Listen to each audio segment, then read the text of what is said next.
আজকাল প্রচুর দেখছি অন্য ধর্মের মানুষ আমাদের ধর্মকে প্রচুর ছোট করছে এবং আমাদের দেবদেবীদের নামে প্রচুর উল্টোপাল্টা কথা বলছে। আমি বুঝে পাই না, তাদের তো ধর্মকে বা তাদেরকে ধর্মের ব্যাপারে আমরা তো কোনো কথা বলতে যাই না, তাহলে তারা কি করে আমাদের ধর্মের আমাদের দেবদেবীর নামে এত উল্টোপাল্টা কথা বলে? হাফের বেশি মানুষের তো নিজের ফেস দেখানোরই ক্ষমতা নেই, ফেক আইডি চালায় আর ফেক আইডির থেকে এইসব কমেন্টগুলো করে। আজকে রেডিওতে বসে পড়েছিলাম আমাদের পাড়ায় কীর্তনে যাওয়ার জন্য।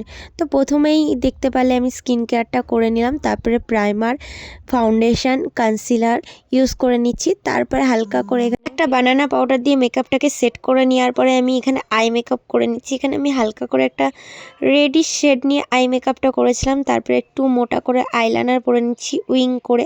আর চোখে কাজল না পরলে তো চোখের মেকআপটাই অসম্পূর্ণ থাকবে, তাই চোখে কাজল আর মুখে হালকা করে ব্লাশ লাগিয়ে নিলাম। তারপরে মেকআপটাকে ফিক্স করার জন্য একটা ফিক্সিং স্প্রে ইউজ করে নিলাম। তারপরে একটা রেড কালারের লিপস্টিক পরে নিচ্ছি। আর এই লিপস্টিকটা আমি নতুনই কিনেছি, লিপস্টিকের কালারটা কি সুন্দর না। আর আমি ফুল রেডি।